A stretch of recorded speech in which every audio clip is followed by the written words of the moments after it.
Hey everyone, Jarek here. In this video I'm going to be focusing on how to improve at Rivals of Aether. This will apply to Super Smash Bros. Melee, any Smash game, anything competitive really. The first thing I would like to say is that I am not a top level player.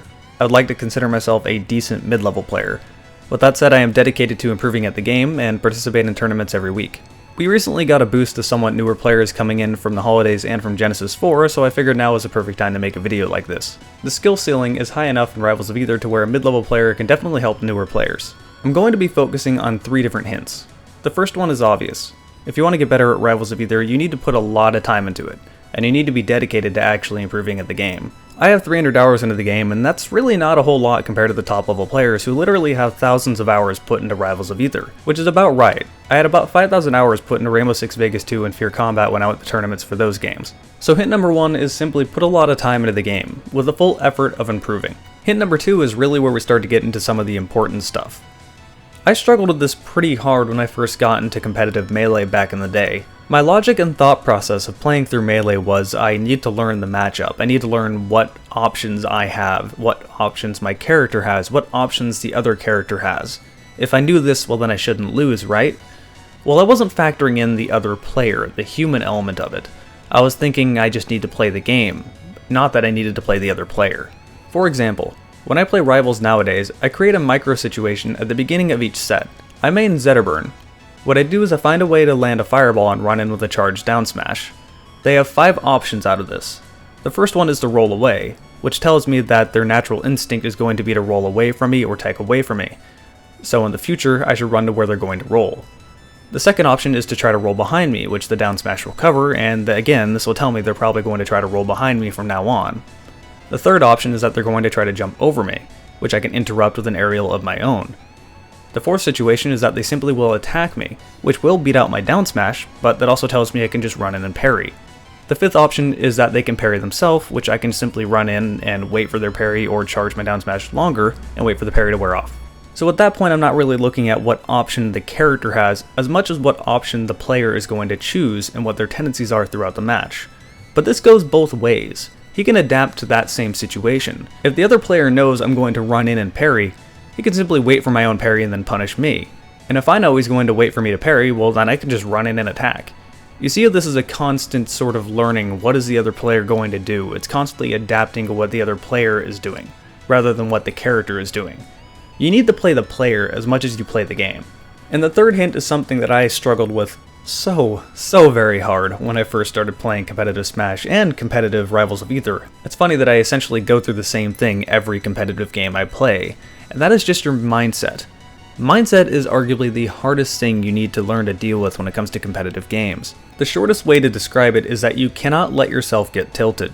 You simply can't let yourself get frustrated, and you have to play the way you know how to play.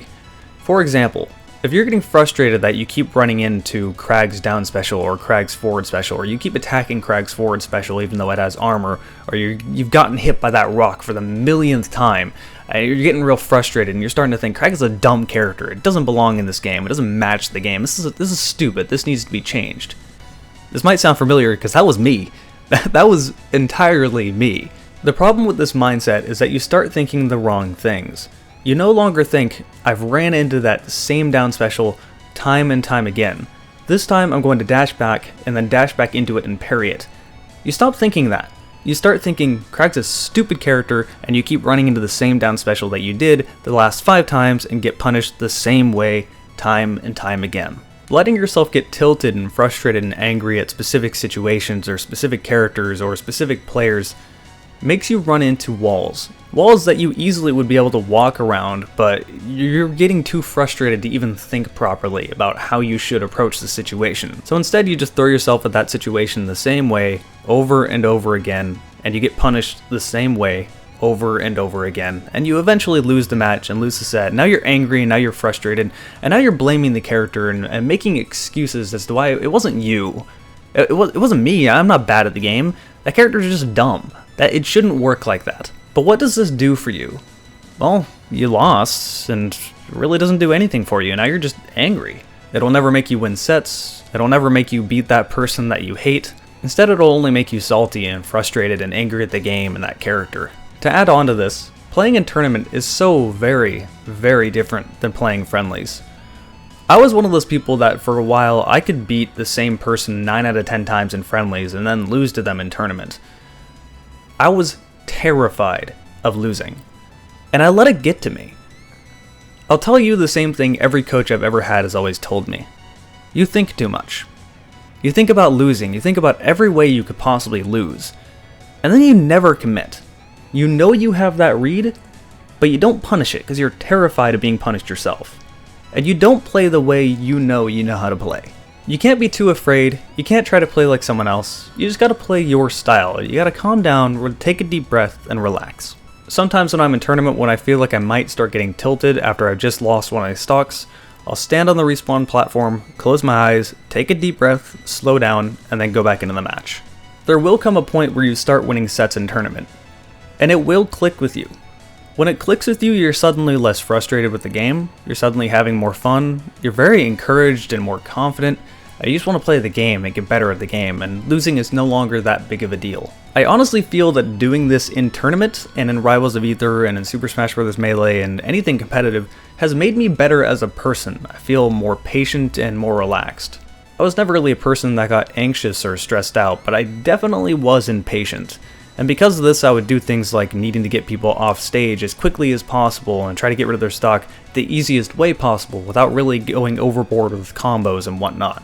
You know, it's okay that they're living a little bit longer. You can take this stock. It'll be fine. Well, those have been my 3 hints to how to get better at Rivals of Aether. I honestly feel like these 3 things will make a tremendous difference if you try to apply them to your game. I know they've helped me, and I certainly hope they help you. Thanks for watching this video, and if you like it, go check out my other Rivals of Aether content. Maybe the compilation I made of G4, or the compilation I made of Evo, or maybe me actually playing the game? Please? No? Okay.